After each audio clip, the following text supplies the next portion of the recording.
The first letter arrived in Oregon City on a Tuesday in late June, and Thomas Aldrin set it on the kitchen table without opening it. He wasn't sure why. He was not a man who hesitated over things. He had come west alone 6 years ago with a mule and a wagon and less money than he should have had, and he had built a house with his own hands and broken 40 acres of ground that the Willamette Valley rain was slowly turning into something that might be called a farm. He was not given to delay. He did not sit with things, but the letter sat on his table, and he went to bed without touching it, 2 nights in a row, aware of it in the dark the way you are aware of something that might change the shape of what comes next. On the 3rd morning, he opened it over coffee. Her name was Clara Marsh. She had been a school teacher in Hannibal, Missouri, and before that, the wife of a man named Robert who had died of fever 2 winters ago, leaving her with a daughter of 7 and a debt she had spent 14 months paying down $1 at a time. She was 31 years old.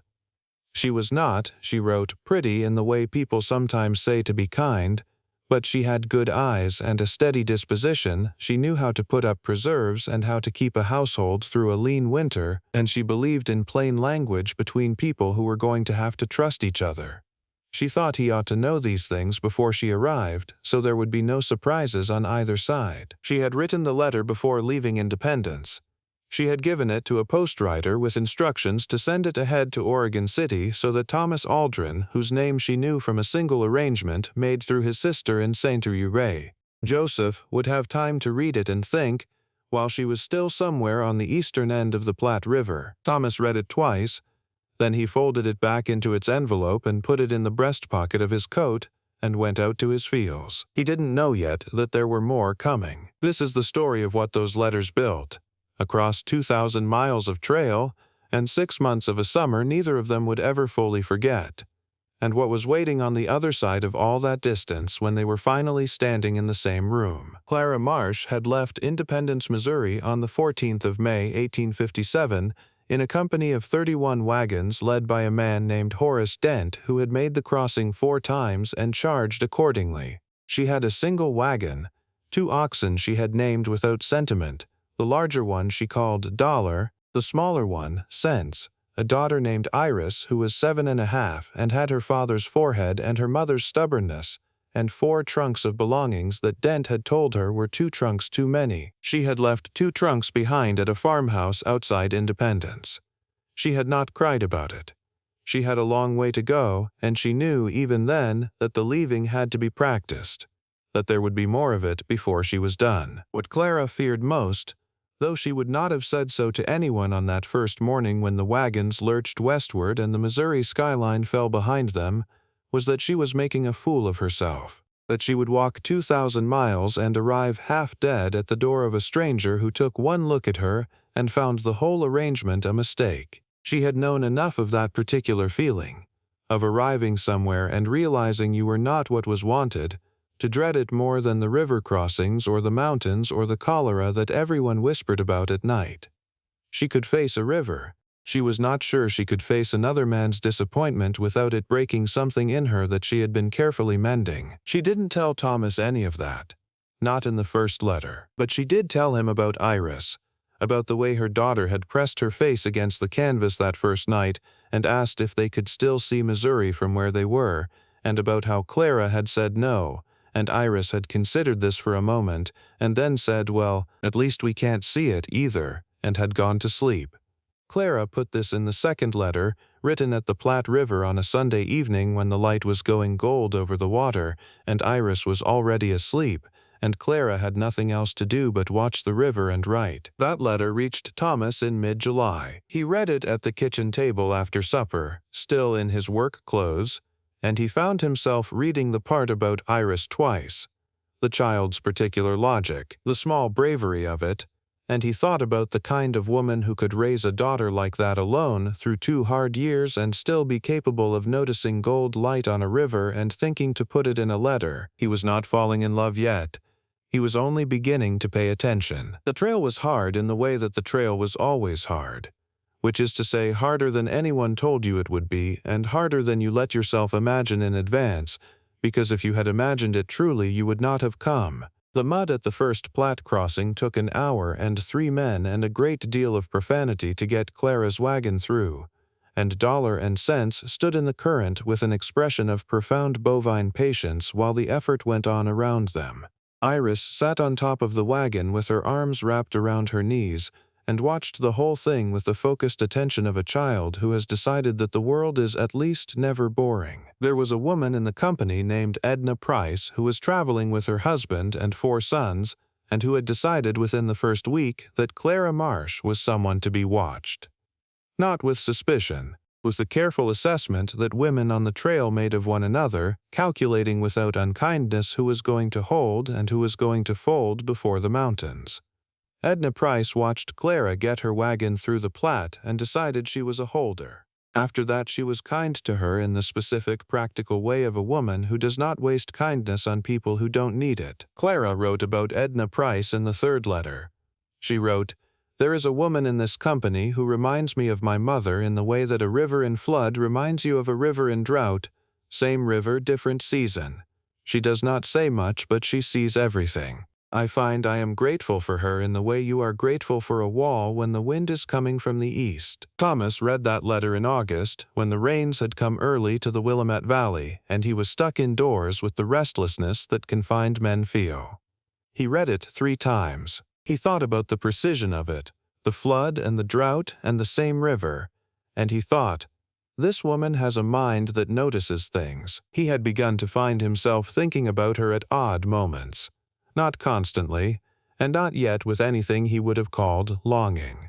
But she would appear to him at the edge of his thoughts. Not her face, which he couldn't know, but her voice, which the letters were building for him, word by word. The trouble came at the North Platte crossing in late June, which Clara wrote about in the 4th letter, and which Thomas did not receive until the end of August. There had been a river crossing. There was always a river crossing. But this one had gone wrong in the particular way that crossings went wrong on the trail. Quietly and then all at once. One of the wagons ahead of hers lost a wheel mid-river. Not a dramatic break, but a slow split that only showed itself when the wheel was already in 4 feet of moving water. And in the scramble to help, 2 men lost their footing on the slick river bottom. One of them was pulled 30 yards downstream before another man caught him. No one died. But it took 6 hours, and by the end of it Clara's oxen were spooked and her wagon had taken on 4 inches of water, and Iris had spent the entire crossing on Clara's hip, silent, with her face pressed against her mother's neck. Clara wrote about this without drama. She described the sound of the wheel splitting, not loud, she wrote, quieter than you'd think, more of a giving up sound than a breaking sound. She described the weight of her daughter against her. She wrote, "I kept thinking, one bank to the other bank. That is all. That is the only thought that is useful. I have decided this is probably true of most things." Thomas received this letter on a Thursday and read it standing at his gate, having taken it from the postwriter before he even made it back to the house. He read it in the dimming afternoon light, and when he finished it he stood still for a longer moment than he would have admitted to anyone. One bank to the other bank. He went inside and made his supper and sat at the table with the letter still in his hand, thinking about a woman in the middle of a river with a child on her hip, thinking that thought, and moving anyway. He did not know what to call what he was feeling. He set it aside.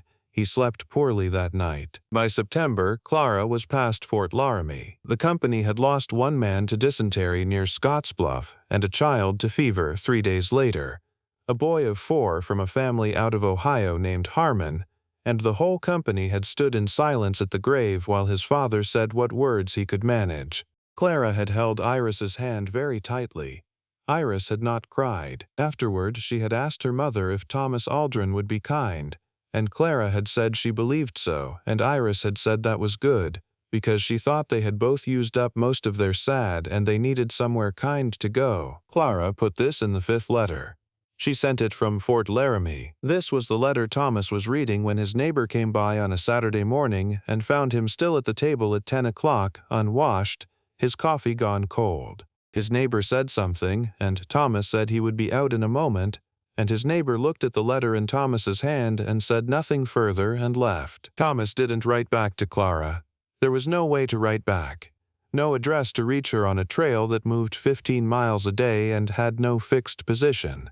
He could only receive, he could only read and know her in the one direction he was given, and wait. He began to understand that waiting for the letters was the shape his days had taken. The sixth letter came from South Pass, Wyoming, at an elevation of just over 7,000 feet, and it was this letter, this one in particular, that Thomas would remember for the rest of his life. She had written it at night.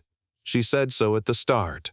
"I am writing this by the light of a candle I cannot really afford to burn, because I have been lying awake and I find I cannot sleep and I have no one to talk to, so I am talking to you." She wrote about where she was, the highest point of the Continental Divide, the place where the rivers stopped flowing east and began to flow west, the place the guides called the top of the world. She wrote about the cold, which at that elevation in late August was real and sharp and had ice in its edges. She wrote about the stars, which she said were unlike any she had seen in Missouri, not more numerous exactly, but closer, as if the altitude had removed some barrier between herself and them. And then she wrote something she had not planned to write. She knew it even as she did it.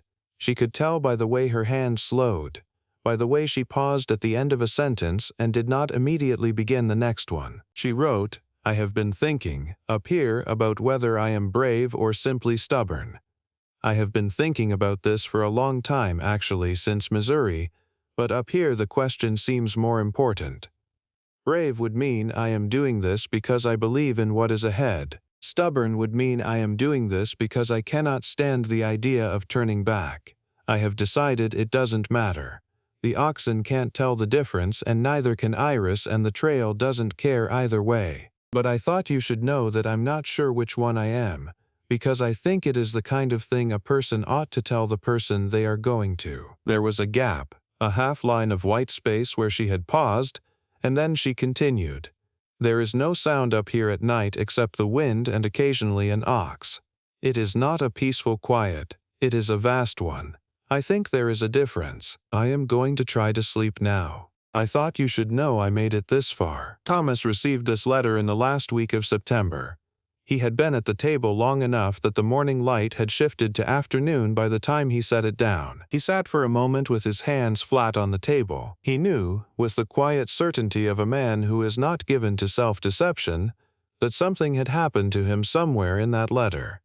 Not at the stars, though that was beautiful. At the question, at "I'm not sure which one I am, because I think it is the kind of thing a person ought to tell the person they are going to." She had told him a true thing, the truest thing anyone had told him in a long time, and she had told it not because she knew him, but because she was going to him, and she had decided that was reason enough for honesty. He understood, sitting at that table in the rain-gray light of a Willamette Valley September, that he was in love with a woman he had never seen, that he had been in one way or another since the Platte River, that Wyoming had simply made it impossible to pretend otherwise. He got up. He went out to his fields. He worked until dark with the focused energy of a man who has resolved something. October brought no letters. He watched the post rider come and go twice a week and told himself this meant nothing. The trail had no reliable mail from the Snake River Plain onward. The distances were too great, the riders too few.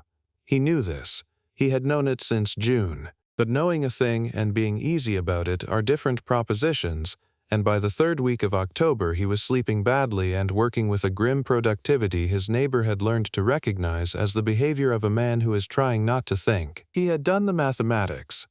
A wagon company leaving Independence in mid-May, moving at the expected pace, should reach the Dalles no earlier than mid-October and no later than early November, weather willing. 2 more days after the Dalles to Oregon City.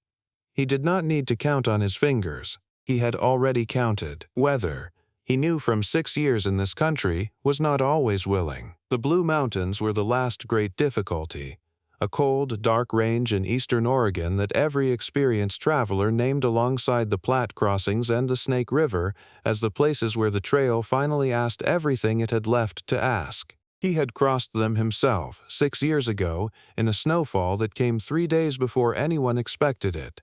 He had not looked back. He stood at his window some evenings and looked east, which was not something he had done in 6 years, and he thought, keep moving. And then, she knows how. She already knows. Clara arrived in Oregon City on the 22nd of November, a Wednesday, at 3:30 in the afternoon, in a company that had been reduced to 12 miles a day for the last 2 weeks by rain and exhausted oxen and roads that had become suggestions. She was thinner than she had been in May. Her hands were cracked at the knuckles from 6 months of cold and wet and work, and there was a scar on her left forearm from a cook fire accident near Fort Boise that she had not put in any letter because she had not seen the point of worrying him over something already healed. Her coat was the same one she had left Missouri in, but it fit differently now. Looser at the shoulders, which had become angular and strong in ways she was not fully aware of. Iris was beside her on the wagon seat, asleep against her mother's arm despite the jolting of the road, her face warm with the particular heat that children carry even in cold weather. Thomas was at the edge of town. He had been there since noon. He had not planned to be early. He had told himself he would arrive at a reasonable hour like a reasonable man. He had been at the edge of town since noon. When her wagon came into view, he recognized it before he could have said how. Single wagon, 2 oxen, one considerably larger than the other, just as she had described in the first letter. He stood at the roadside and watched her bring them to a halt, and he watched her look around in the manner of someone arriving somewhere new, assessing, calibrating, the way you do when you have been moving for 6 months and have finally stopped. She saw him before he said anything. He was not sure how. He was one man among a dozen standing at the edge of a muddy November street. But she looked directly at him, and he did not look away. She climbed down from the wagon herself, without waiting for assistance, which he had expected. She was not as tall as he had pictured. He wasn't sure what he had pictured. He thought he had been picturing her voice all along, not her face, and her face was a surprise, not a disappointment, not at all, only the particular surprise that reality always delivers when you have been building something in your mind for 6 months. She walked toward him. She stopped a few feet away. "Mr. Aldrin," she said. "Mrs. Marsh," he said. There was a pause that had 6 months of letters inside it. She looked at him steadily with those eyes she had described in the first letter. Good eyes, she had called them, which was an understatement in the way that the Platte River is a somewhat substantial creek. She was assessing him. He did not mind. He stood still and let her. "You look like someone who reads carefully," she said. "I do," he said. She was quiet for a moment. Then, "Did the letters arrive?" "I was never certain how far ahead of me they were traveling." "They arrived," he said. "All of them?" "All 7. Something shifted in her expression. Not relief exactly, but the thing that lives just beneath it. "I wasn't always sure what I was writing," she said. "Some of them I looked back at what I'd put down and wasn't sure it was appropriate. For strangers." "We're not strangers," Thomas said. She looked at him. "I know about dollar and cents," he said. "I know about the Harmon boy and about Edna Price and about one bank to the other bank. I know about Wyoming." He paused. "I don't think you're a stranger to me. I haven't thought so for quite some time." She was quiet for a moment.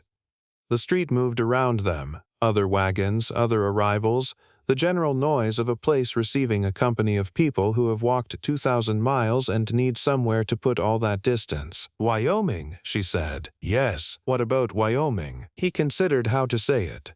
He was not a man who spoke easily in this kind of language, but he had been waiting since October, and he did not see the purpose of talking around it now. "There was a letter from South Pass," he said, "about brave or stubborn, about the kind of thing a person ought to tell the person they are going to." He looked at her. "I think I fell in love with you somewhere in that letter, maybe earlier, but Wyoming is where I knew it clearly." Clara Marsh stood in the November afternoon at the end of the Oregon Trail and looked at this man she had been writing to across 2,000 miles, this man she had told her true things to because he was a stranger and then kept telling them to because something in her had decided he deserved them. Iris had woken up on the wagon seat. She was watching all of this with the interested attention of a child who has learned that the world, at minimum, is never boring. Thomas held out his hand. Clara looked at it for a moment. Then she took it. They stood there in the cold November light, at the end of one thing and the beginning of everything else. Behind them, Dollar and cents stood in the road with the unimpressed patience of oxen who have walked 2,000 miles and are ready, by now, to simply be done. Iris climbed down from the wagon by herself. "Is this it?" she asked. Clara looked at Thomas. Thomas looked at Clara. "Yes," her mother said. "This is it."